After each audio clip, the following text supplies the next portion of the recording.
Alright, I have a new toy here. I have a Ruger M77 and 357 Magnum, and what I'm going to do is I'm going to mount a scope to it. So Ruger provided the scope rings, and they're non-standard, and they have a little alignment tab that goes on here, and I also marked them just in case they were matched. So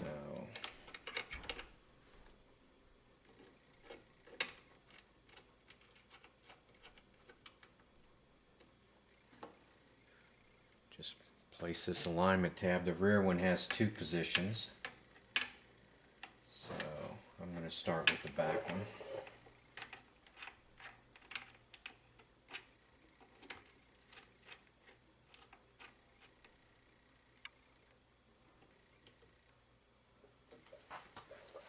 Alright, so I'm going to get my scope. I bought a Leopold 4-power.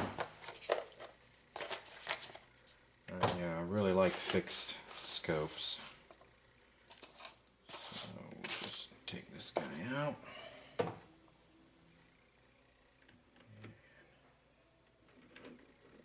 see. It's about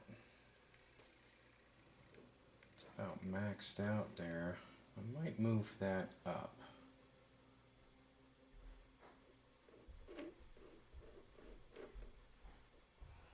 We'll see. I'm going to mess with it. Alright, I mounted the scope onto my M77 and 357, and I have enough clearance for the bolt. It's not hitting the scope. I can pull it out. There's plenty of clearance.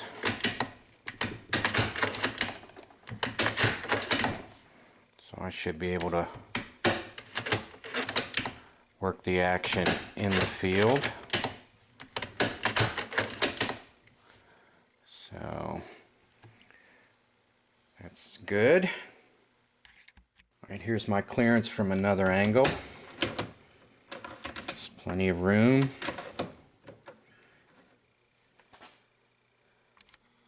can see that I have plenty of clearance. Now, I'm not going to be able to grab the bolt, but I don't usually do that anyway. Since this is a new gun, I'm going to swab the bore out a little bit.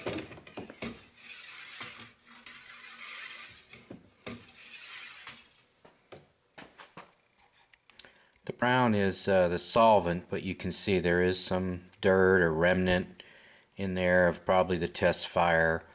It looks like they didn't really grease it up. I'm finally at the range to shoot my new Ruger 77 and 357 Magnum, my favorite cartridge. I also have a Leopold 4-power scope on. Then I use the rings that came with the gun to mount the scope.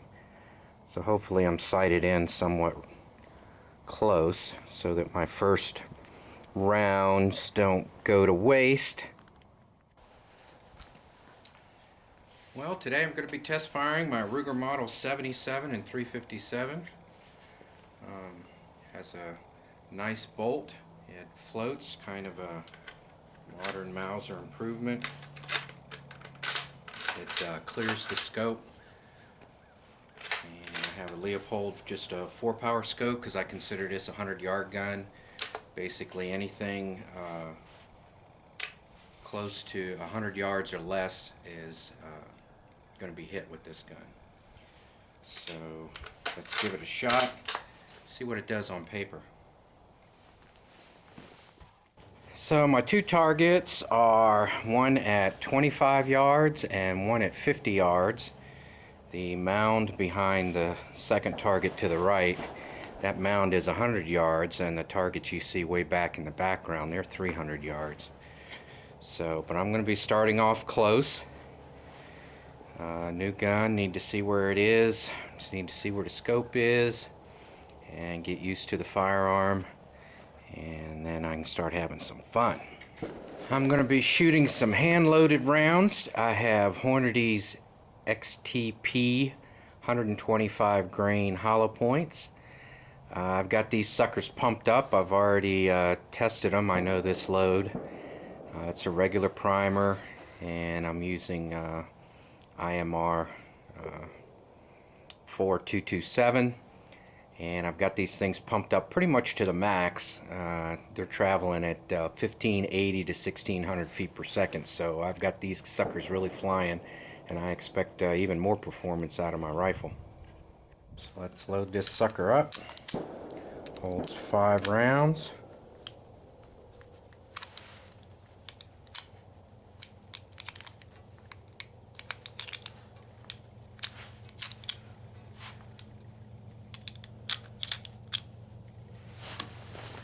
And away we go.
Alright, here's my opening rounds, as it were. I'm okay on the vertical.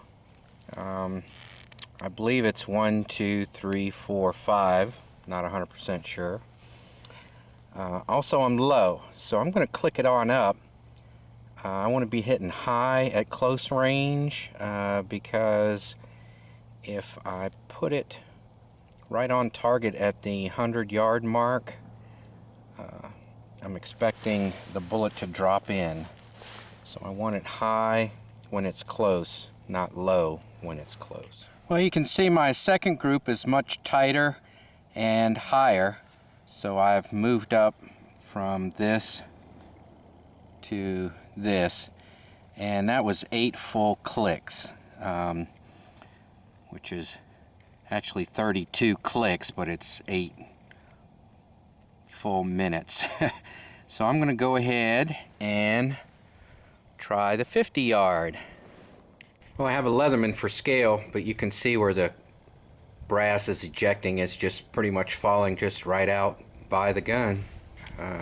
It's not throwing it across into the next county, and it's all coming out without jamming. Alright, here's my first 50-yard shot. Decent tight group. I was shooting pretty rapid. I actually thought I was way off, but I'm fairly high here, which is kind of disappointing. I guess I'm going to have to bring it down a little bit. Of course, I'd like to shoot at 100 yards. I'm going to move this same target to 100 and try again. Alright, 100 yards with a 4-power scope and my Ruger M77 and 357 Magnum. Alright, there's 100 yards, so it's a little bit more wild. That was more of probably a stray than a bullseye, and I probably was just breathing there or something, because most of them are still up high. So I'm going to bring it down a few clicks, stick another target up there, see what happens. Man, I am all over the place, including one flyer out here, but I did bring everything down. I'm going to put in another target and get some grouping. I was just not doing well at all on that round.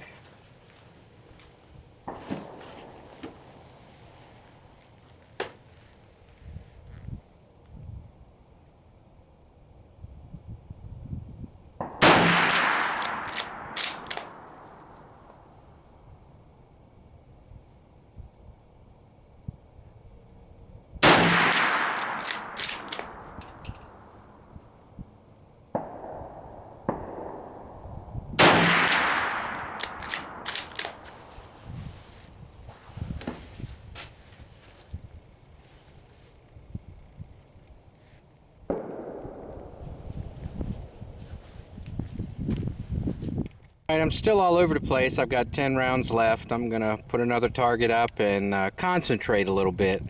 It's just kind of rapid fire, having some fun, see how it works out kind of thing. Let's see how the last 10 go. This is my last target. I put a Birchwood Casey target over top of the Cadwell, so I've got a good vertical here. The horizontal is decent. 1, 2, 3, 4, 5, 6, 7, 8, 9, 10. There's 12 there. So my last round was 10 rounds, so I had a few over fly out, but I feel pretty good. 1, 2, 3, 4, 5, 6, 7 on target. 7 out of 10 on target. Okay. So there you have it. The Ruger M77 and 357 Magnum. Shoots better than I do. I need to try it with open sights. Actually, I think I'm a little better with open sights. But my only complaint is the magazine. It's a really tight fit. I don't know whether it's the gun stock or the magazine. And I don't know if it really needs to be that tight in order to feed reliably. So besides that, I really like it. I really like 357 Magnums. I feel that's a very good universal round. Not too small, not too big. Just right for me anyway.